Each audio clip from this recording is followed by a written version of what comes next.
Everybody wants something. Middle finger in the air, no fist pump. And me, Sean Wiz, got this bitch jumping. Assalamualaikum. Salam, silakan masuk. Silakan duduk. Ibu, makasih. Kalau ibu tidak salah, dari umum minggu lalu ke Olimpiade dan meraih juara 2 tingkat nasional. Iya, Ibu. Masya Allah, kamu sudah bikin bangga sekolah. Iya, alhamdulillah Ibu. Walaupun banyak tantangannya karena harus menyeimbangkan dengan proses pembelajaran Ibu.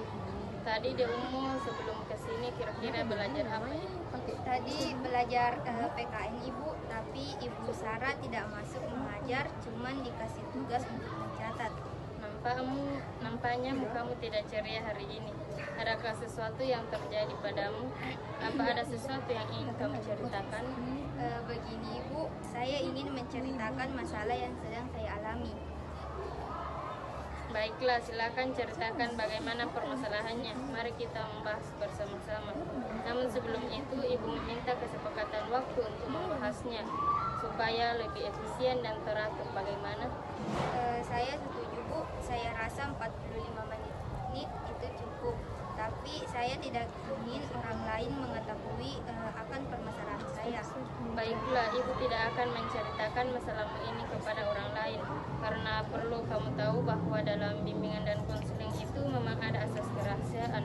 Nah, asas kerahasiaan ini tentunya akan menjaga dan merahasiakan masalah dari konseling. Sekarang kalau boleh tahu, apa permasalahan yang kamu hadapi? Ibu, saat ini saya sedang terbebani dengan tugas sekolah saya.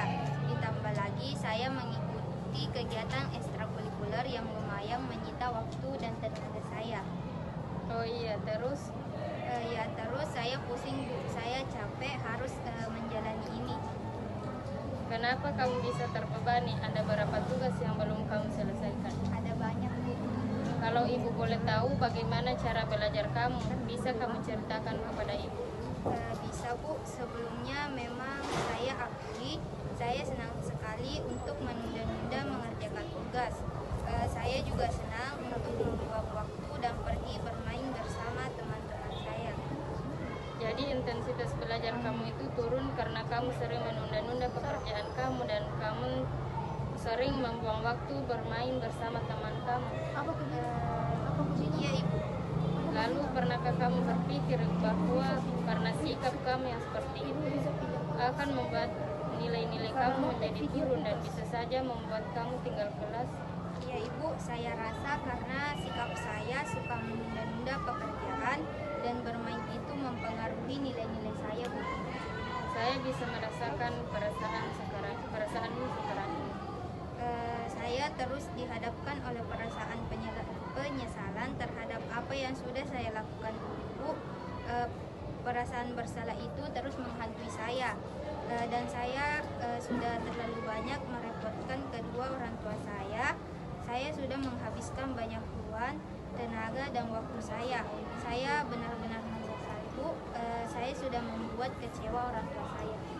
Sekarang ini kamu sudah kelas 12, tahun demi tahun sudah kamu lalui dari awal mula kamu mengikuti seleksi hingga akhirnya kamu menjadi siswa yang sebentar lagi akan melanjutkan kuliah. Orang tuamu pasti begitu mengharapkan bahwa hatinya bisa lulus dengan nilai yang bagus. Setiap manusia jelas pernah mengalami yang namanya kesulitan. Tapi percayalah bahwa di balik semua problem hidup pasti akan ada jalan keluarnya. Saya bingung harus bagaimana. Baiklah, sekarang silakan kamu mengutarakan semua perasaanmu, hal-hal yang mengenai permasalahan yang kamu hadapi sekarang, tetapi kamu harus menambahkan di belakangnya kalimat saya bertanggung jawab atas segala perbuatan saya. Contohnya saja, saya kalah dan saya bertanggung jawab atas kekalahan saya itu. Kamu bisa? Bisa Bu. Saya merasa kecewa dan saya bertanggung jawab atas kekecewaan saya tersebut. Saya merasa nilai saya rendah dan saya bertanggung jawab atas nilai saya yang rendah. Saya merasa intensitas belajar saya rendah dan saya bertanggung jawab atas hal tersebut. Baiklah, apakah hanya itu perasaan yang ingin kamu sampaikan? Iya Ibu. Lalu bagaimana perasaanmu sekarang ini? Saya merasa sadar akan tanggung jawab saya sendiri, Bu. Kalau memang kesalahan tersebut berasal dari saya. Jadi kamu merasa sudah sadar akan perasaan-perasaan yang mungkin kamu ingkari selama ini? Ya Ibu, saya sudah sadar atas perasaan yang saya ingkari selama ini. Jadi saya merasa bertanggung jawab atas segala yang saya buat. Jadi kamu sudah menyadarinya. Kalau boleh tahu, perasaan seperti apa yang kamu rasakan? Perasaan mengenai keadaan buruk ini adalah akibat dari kebiasaan saya. Saya sadar kalau saya sudah membuang-buang waktu untuk bermain, dan saya menyadari bahwa keluar dari bangku kuliah hanya akan memperburuk keadaan. Jadi sekarang kamu sudah mulai sadar setelah pengungkapan perasaan disertai dengan rasa tanggung jawab tadi, benar seperti itu? Iya Ibu, saya berterima kasih. Ibu sudah mau membantu saya sekarang. Sekarang saya sudah cukup lega dan semangat lagi. Sama-sama, syukurlah kalau memang begitu. Saya permisi dulu, Bu.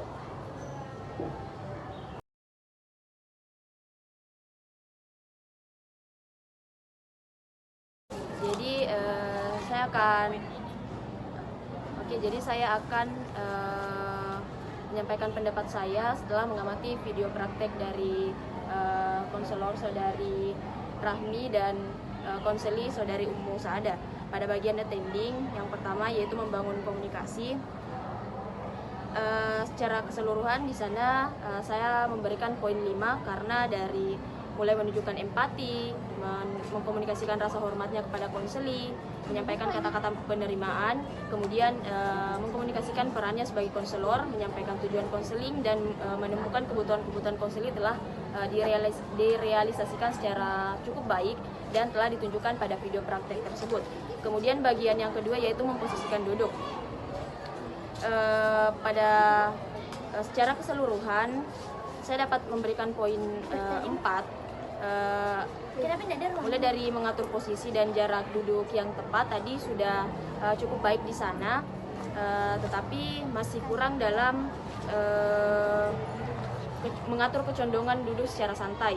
Kemudian untuk melakukan kontak mata sebenarnya di sana sudah sangat bagus karena dari awal sampai akhir telah ditunjukkan bagaimana sang konselor menunjukkan empatinya dengan melakukan kontak mata dengan konseli. Kemudian mengatur gerakan tangan dan kaki dan juga melakukan sentuhan juga beberapa kali diterapkan pada video praktek tersebut. Selanjutnya keterampilan mengamati. Untuk menunjukkan pemahaman terhadap gerakan tubuh konseli saya dapat memberikan poin 4. Kemudian untuk menunjukkan pemahaman terhadap ekspresi konseli saya dapat memberi poin 5 karena saya dapat melihat adanya pemahaman yang ditunjukkan oleh konselor terhadap ekspresi konseli yang diberikan konseli saat menceritakan pengalaman atau apa yang dirasakannya saat ini. Kemudian untuk menunjukkan pemahaman terhadap pikiran konseli melalui ekspresi wajah dan gerakan tubuh saya dapat memberikan poin 4 karena di sana sudah direalisasikan dengan cukup baik. Selanjutnya poin keempat yaitu keterampilan mendengarkan. Mulai dari memfokuskan perhatian pada pembicaraan konseli terhadap peristiwa yang dialaminya, kemudian memfokuskan pada proses terjadinya peristiwa yang dialami konseli, dan juga memperhatikan saat konseli berbicara. Juga saya dapat memberikan poin 5 karena secara keseluruhan memang sudah diterapkan dengan cukup baik. Ya, selanjutnya saya akan mengobservasi mengenai responding. Secara keseluruhan merespon isi, merespon perasaan, merespon makna ini konselor sudah baik dalam melakukannya, jadi saya kasih poin 5 secara keseluruhan. Baik, selanjutnya ialah mempersonalisasi. Jadi mempersonalisasi yang pertama ini saya berikan 5, yaitu mempersonalisasikan kekurangan yang ada pada diri konselinya, karena tadi menyebutkan kekurangan konseli. Kemudian mempersonalisasi keadaan atau masalah yang dialaminya, saya juga kasih 5. Kemudian merumuskan kekurangan konseli dan sekaligus menunjukkan keinginan, saya juga kasih 5 karena tadi disebut kekurangan konselinya. Kemudian inisiasinya itu juga saya kasih 5 karena konselor sudah bisa merumuskan langkah-langkah, kemudian mengembangkan dan menetapkan waktu untuk melakukan kegiatannya sekaligus menetapkan pertemuan untuk memonitor langkah-langkah yang telah dilakukan konselingnya. Kemudian juga saya juga kasih 5 terhadap memberikan penguatan positif ataupun negatif kepada konselor karena tadi diberikan penguatan positif dan negatif beberapa kali.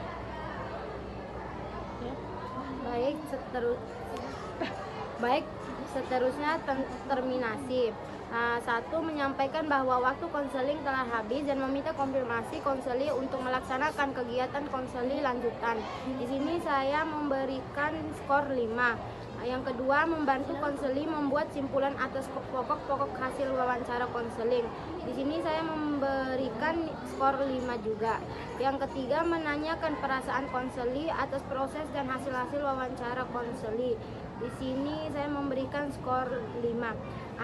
Yang keempat, memberikan penguatan positif dan motivasi kepada konseli untuk melaksanakan rencana. Di sini saya memberikan 5 skor. Terus yang terakhir, mendiskusikan rencana tindak lanjut yang perlu dilakukan. Saya memberikan 5 skor. Baik, terima kasih atas penilaiannya.